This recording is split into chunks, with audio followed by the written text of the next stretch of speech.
Indigenous people lived together for literally generation after generation, sometimes 5 and 6 generations living in one home. And those people lived a cycle, an annual cycle that never changed, because they knew when the hooligans were coming. They knew when the spring salmon were coming. They knew when the sockeye were coming. They knew where the deer were in the mountain this year. They knew where the sturgeon would be laying their eggs. They didn't have to have a meeting to pass a resolution to decide that it was time to go to the dry rack fishery, because they'd lived these cycles for so long. Hundreds of people living in one roof did things together. They hunted together, they fished together. Women gathered medicines in the mountain together every summer. I worked for Stalo organizations and community for a number of years, and we, through our response to requests from the province, did lots of research, lots of coordination within the communities. We dove deep into our history as a people, and we would send those responses back to the province, thinking that we were doing that in good faith, because that's what's described in the legislation. But the province would often say nothing back. Not only would we get nothing back, we would see that they made a decision without noting our concerns and the very requests that they had asked for in the first place. So we said, what's the use of this process? We call it a shallow process, because there's no depth and meaning. They would just ask for information and brush it aside. And what we're seeing in Collaborative Stewardship Forum is togetherness. We're comfortable enough to have really important conversations with one another. And that changes the arena when we're bringing important issues to the table. Shared decision-making is important because it gives us a say in our traditional territory. It also allows us cultural and other site protections, and then it lets us take ownership over our own decisions that we make that impact our territory. Our cultural connection to the land, of never ceding or surrendering our authority, never surrendering our rights to make decisions, and even our rights to access what is understood as resources. So that cultural relationship continues from generation to generation. And so it's important to have that shared decision making, so that the values that we're bringing, that becomes embedded within the provincial legislation. So whether that's forestry or even just understanding the archaeological sites and even broadening that understanding of archaeological sites to cultural interest sites. We're ensuring that we still have access to those sites, and that they're protected as we require them to be, because without access and being able to interact with those things of cultural practices and teachings and cultural interest sites, then we begin losing aspects of our cultural heritage. Thinking about the rule of law and what applies when we have never surrendered our territory, and yet we've not been able to participate in decision making with respect to certain projects. That's the importance, I think, is finally having a say and being recognized as a government-to-government relationship, and that we can participate and provide knowledge that they don't have. I think the province of BC has done, continued on their practice for so long, not realizing or recognizing the importance of where we are, the knowledge, the traditional knowledge that's been passed on for generations, and how we can incorporate that into these decisions moving forward. We have to open our mind up to something other than what you currently believe is reality. If you're going to come together with Aboriginal people, the first step is listening. I know people who've been working with our people for years and years and years and still do not know us. If you can learn to listen,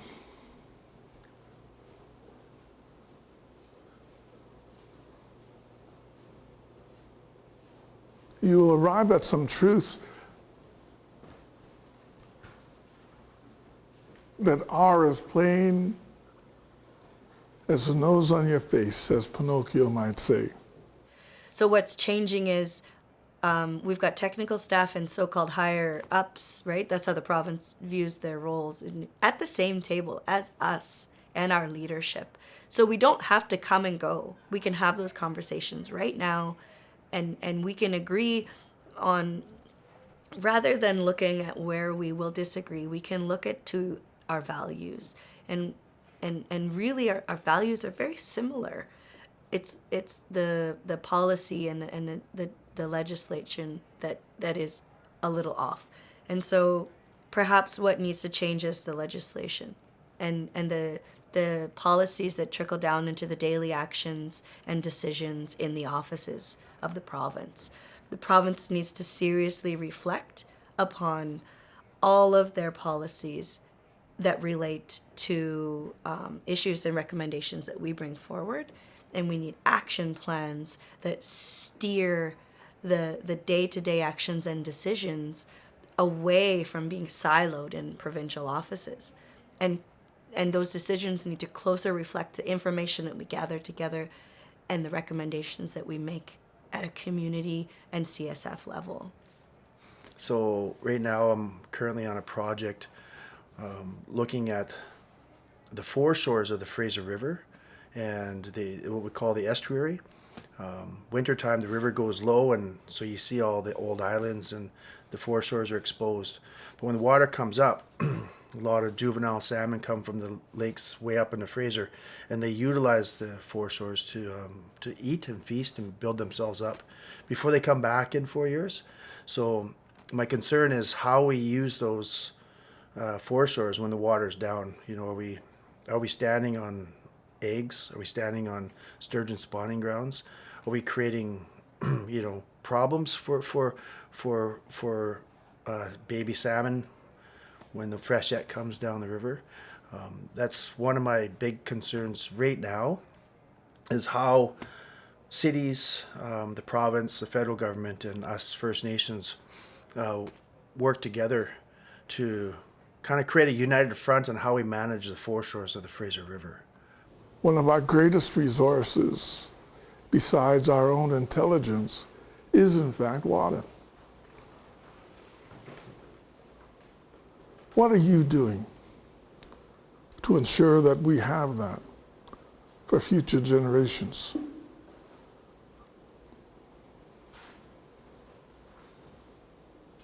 Are you listening to the messages that are coming? Looking at the rate of change and how fast things have changed, degradation to the environment, loss of habitat affecting wildlife populations, and how that affects culture and people, because intrinsically our name, our Hualmuch name, describes our connections to the land. We know we're going to be affected by those changes. We know there's going to be loss. But if we work like there's going to be some stability, what that spectrum is, right? Like if we work like there isn't going to be drastic change that's out of our hands, then we believe we can do good work. We believe through our research, our planning, and our recommendations to the province towards their policies and legislations that we can influence together with the province how the landscape can return to more of a give and a take relationship, more of a balanced relationship, and less drastic change caused by human impacts. And so one element is a specific change that we'll see and is already starting, and we're almost there as an output, is to change the behavior of forest practitioners and practitioners in general in their submission of plans for potential development. And so we're seeing that with our one group that's working on developing and moving towards forest operational guidelines. And so the team has been putting together a draft principle guideline brochure and a booklet and some principles that are working on. And so this is the piece that we're hoping will change behavior in terms of the level and the standard needed for when a plan comes in for a referral. And we're hoping to get those out earlier this year, and then that'll start to change practice. Practice then moves into the planning world changes, and then hopefully alterations on the land will be more sensitive to the cultural aspects and cultural values on the land basin. Just going back the last 10 years where referrals used to come into either the previous chiefs or our mailbox, and they would just sit there. And now that we're part of the 15 First Nations working together, our referrals are going to one main office and getting dealt with. And I think moving forward, there's always things that need to be worked on. BC Hydro, Trans Mountain, and other companies that are not following through with the right referrals and are still sending it to our little band office, my house. And moving forward, I think all the companies should be following the rules and not just some of them. The government of British Columbia, has a responsibility, and the responsibility that they've taken through them occupying our Indigenous lands is to manage our resources. So the government of British Columbia, if they start treating the Fraser River or maybe some of the natural resources, the wildlife or the trees more equally, and having them be as equal to all of us, we're all equal because we all have the same life force. We all come from the same place. So why aren't we all equal? So getting rid of the hierarchy, getting it more level, right? And I think if they can adjust themselves to look at the world, which I consider a Stalo worldview or an Indigenous worldview, about everything being equal. I think, as I stated around unceded and unsurrendered territory, is to recognize it is our land. The province, there should not be crown land in BC. There should be, if we're looking at our traditional territories and we're looking at the lands that are here, we should have Tselqueyak land, we should have Pelalt land, we should have the Tate land, all of the tribes and their traditional territories, and recognized those lands. We've heard the statements of recognition of inherent rights, the recognition of the UN Declaration of Rights of Indigenous People, and now I think we need to see it on the ground. And if there's full recognition, then, and I think Dave mentioned it a little earlier, is that we need to see this notion of terra nullius, and the doctrine of discovery eliminated from any discussion or any policies within the government. The Mother Earth's been here billions of years, will continue to be so even after we're all gone, I'm sure. But while we're here, we have the power to make decisions. Most of us never exercise that power.